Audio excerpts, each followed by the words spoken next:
자, 오늘 말씀은 예레미야 49장 7절로 22절까지 말씀입니다. 함께 읽습니다. 에돔에 대한 말씀이라. 만군의 여호와께서 이와 같이 말씀하시되, 대만에 다시는 지혜가 없게 되었느냐? 명철한 자에게 책략이 끊어졌느냐? 그들의 지혜가 없어졌느냐? 드단 줌이나 돌이켜 도망할지어다. 깊은 곳에 숨을지어다. 내가 에서의 재난을 그에게 닥치게 하여 그를 벌할 때가 이르게 하리로다. 포도를 거두는 자들이 내게 이르면 약간의 열매도 남기지 아니하겠고, 밤에 도둑이 오면 그 욕심이 자기까지 멸하느니라. 그러나 내가 에서의 옷을 벗겨 그 숨은 곳이 드러나게 하였나니 그가 그 몸을 숨길 수 없을 것이라. 그 자손과 형제와 이웃이 멸망하였은즉 그가 없어졌느니라. 내 고아들을 버려도 내가 그들을 살리리라. 내 과부들은 나를 의지할 것이니라. 여호와께서 이와 같이 말씀하시니라. 보라, 술자를 마시는 습관이 없는 자도 반드시 마시겠거든. 네가 형벌을 온전히 면하겠느냐? 면하지 못하리니 너는 반드시 마시리라. 여호와의 말씀이니라. 내가 나를 두고 맹세하노니 보스라가 놀램과 치욕거리와 황폐함과 저주거리가 될 것이요 그 모든 성읍이 영원히 황폐하리라 하시니라. 내가 여호와에게서부터 옳은 소식을 들었노라. 사절을 여러 나라 가운데 보내어 이르시되, 너희는 모여와서 그를 치며 일어나서 싸우라. 보라, 내가 너를 여러 나라 가운데에서 작아지게 하였고 사람들 가운데에서 멸시를 받게 하였느니라.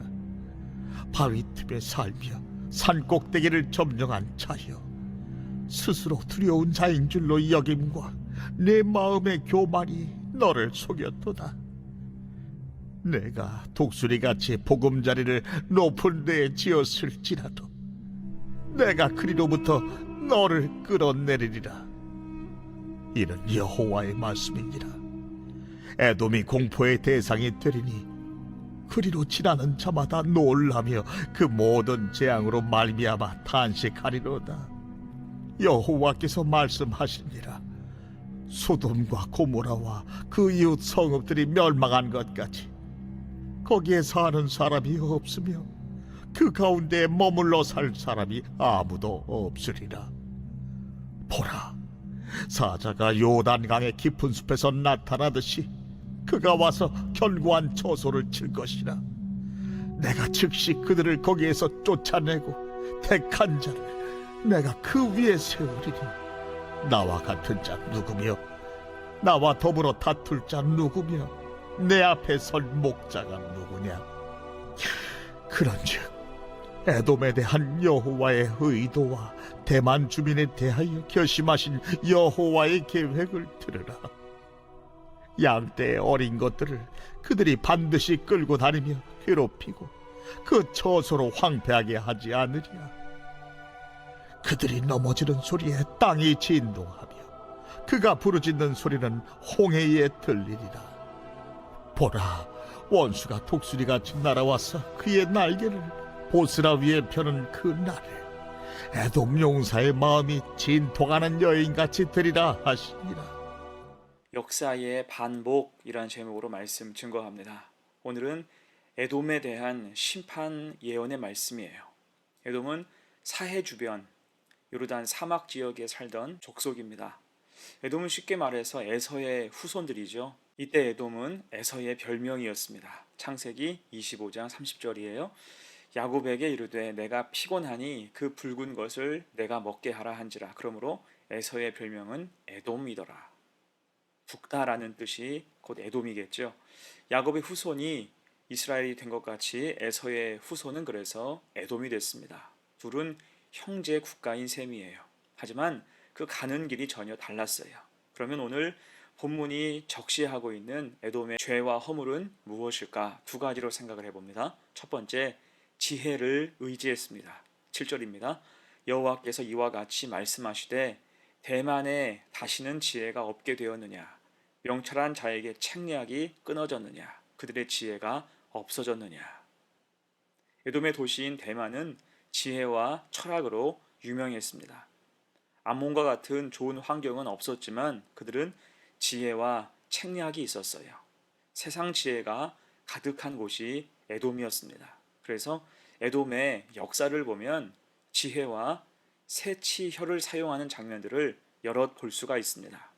먼저는 사울왕 시대의 사울의 신하 중에 에돔 사람 도액이 있었지요. 그는 다윗이 사울에게 쫓겨서 노베 성소에서 아히멜렉에게 떡과 골리앗의 칼을 얻는 것을 우연히 봅니다. 그리고 때가 되어서 사울 왕에게 가서 그것을 밀고 하죠.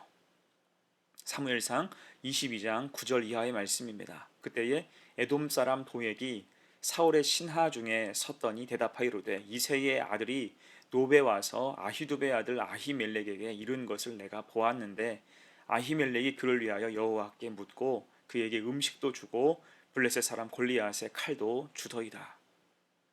자, 이 일로 어떻게 됩니까? 사울이 도액에게 명령해요. 왕이 도액에게 이르되 너는 돌아가서 제사장들을 죽이라 하매 에돔 사람 도액이 돌아가서 제사장들을 쳐서 그날에 세마포 에봇 입은 자 85명을 죽였고 제사장들의 성읍 노베 남녀와 아이들과 젖 먹는 자들과 소와 나귀와 양을 칼로 쳤더라. 아마 그 덕분에 도액은 사울 밑에서 승승장구했을 겁니다. 자, 이런 것이 에돔의 방식이라는 거예요. 자, 또한 에돔 사람 중에 헤롯이 유명하죠. 우리에게 익숙한 헤롯. 헤롯 왕도 이두메 사람 곧 에돔 사람이었습니다. 그러면 에돔 사람이 어떻게 유다 지역의 왕이 됐을까요? 그는 처세의 달인이었어요. 로마가 유다 지역을 비롯한 중동 전역을 정복한 후에 헤롯은 철저히 로마의 앞잡이 노릇을 합니다. 그리고 로마의 폼페이우스 가장 유능한 장군에게 줄을 대요. 그러다가 폼페이우스가 카이사르와 대립하자 카이사르에게 붙습니다. 얼마 후에는 카이사르가 암살당해서 죽자 이제는 안토니우스에게 붙어요. 그리고 시간이 흘러서 안토니우스와 카이사르의 양아들인 옥타비아누스, 성경에서 말하는 아구스도가 대립하자 다시 옥타비아누스에게 붙습니다. 이때 그의 처세는 단 한 번도 실패하지 않았습니다. 그런 처세의 결과로 인해서 얻은 자리가 유대의 분봉왕 자리였어요. 그러니까 이런 지혜, 곧 에돔이 세상의 책략을 가지고 이권에 개입하고 이익을 얻는 것은 굉장히 오랜 역사를 갖고 있다는 것입니다. 자, 문제는 선하지 않은 일에 많이 동원됐다는 거예요. 그래서 이제 하나님이 그 지혜를 사라지게 하시고 책략이 끊어지게 하신다 말씀하신 것입니다. 왜요? 주로 에돔의 지혜와 가설과 헛된 철학은 하나님의 뜻을 방해했으며 하나님을 영화롭게 하지 못했기 때문입니다. 그래서 하나님은 그 마음을 끌어내리고 무너지게 하신다 말씀하셨어요.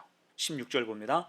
바위 틈에 살며 산 꼭대기를 점령한 자여 스스로 두려운 자인 줄로 여김과 내 마음의 교만이 너를 속였도다. 내가 독수리같이 보금자리를 높은 데 지었을지라도 내가 그리로부터 너를 끌어내리리라. 이는 여호와의 말씀이니라. 아멘. 끌어내린다 말씀하세요. 하나님은 곧 산꼭대기 같은 자고하는 마음, 독수리의 보금자리 같은 높은 지혜라 할지라도 무너뜨린다 말씀하시는 거예요. 여러분, 그래서 성도가 품어야 하는 마음은 무엇입니까? 하나님 앞에서 겸손이죠. 하나님을 경외하는 것입니다. 잠언 1장 7절 말씀이에요. 여호와를 경외하는 것이 지식의 근본이거늘 미련한 자는 지혜와 훈계를 멸시하느니라. 아멘. 또한 잠언 9장 10절이에요. 여호와를 경외하는 것이 지혜의 근본이요 거룩하신 자를 아는 것이 명철이니라. 아멘. 여호와를 경외하는 것이 가장 중요하다. 그것이 지식이며 지혜이고 명철이라는 것입니다. 그로 말미암아 겸손하게 될 때 하나님께 귀하게 쓰임 받을 수 있다는 거예요. 결국 하늘로부터 풀려야 하는 것이 우리의 인생이기 때문이에요.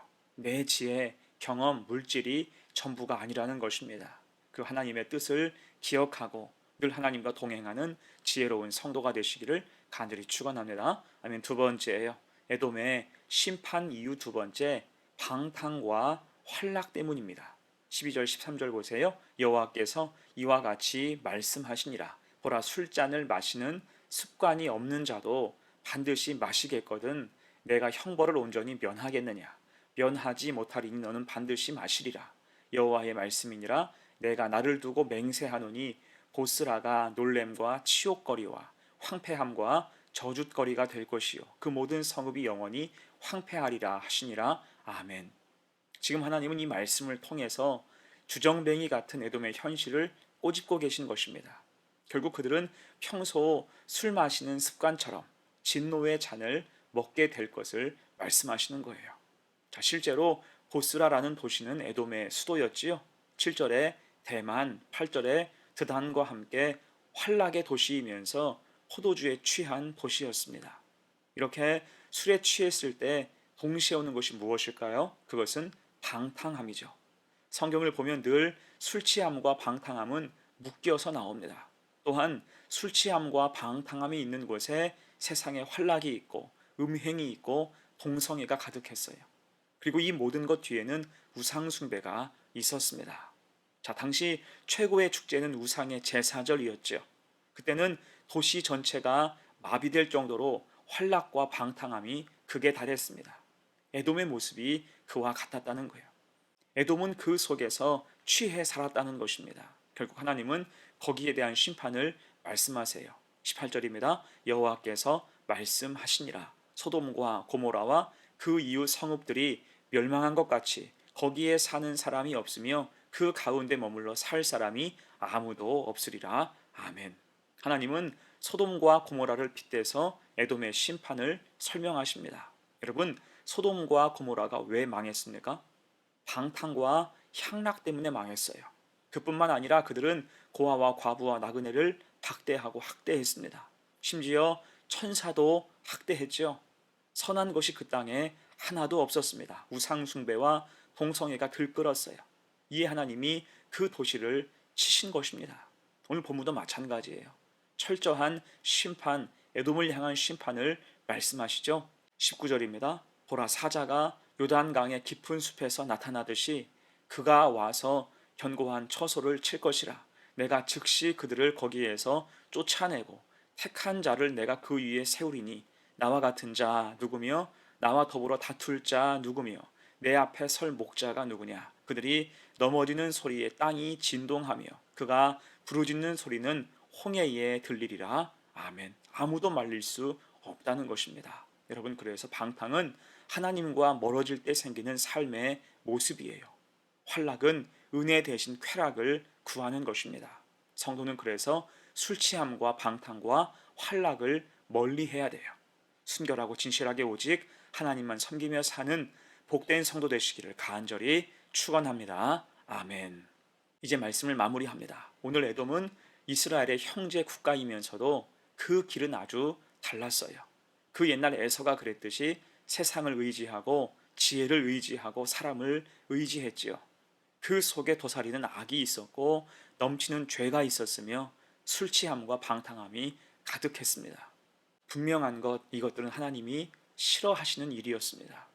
여러분, 에서가 모든 축복을 다 빼앗기고 아버지 이삭을 붙잡고 이렇게 오열했지요. 에서가 그의 아버지의 말을 듣고 소리질러 슬피 울며 아버지에게 이르되 내 아버지여 내게 축복하소서, 내게도 그리하소서. 여러분, 역사는 반복되는 것입니다. 믿음이 없으면 결국 다 빼앗겨요. 에서가 그랬듯 에돔도 똑같이 빼앗기고 만다는 것입니다. 그때 애원해봐야 아무 소용이 없다는 거지요. 그래서 성도가 어떻게 살아야 됩니까? 지금 주시는 축복과 믿음을 지켜야 돼요. 믿음을 잘 지키고 하나님을 귀하게 여길 때 우리를 향하신 주의 은혜와 사랑은 결코 끊어지지 않을 것입니다. 이 믿음으로 이 땅을 사는 복된 성도가 되시기를 간절히 축원합니다. 아멘. 함께 기도합니다. 은혜로우신 하나님, 오늘 에돔의 심판을 묵상하면서 우리의 신앙을 돌아보게 하셔서 감사합니다.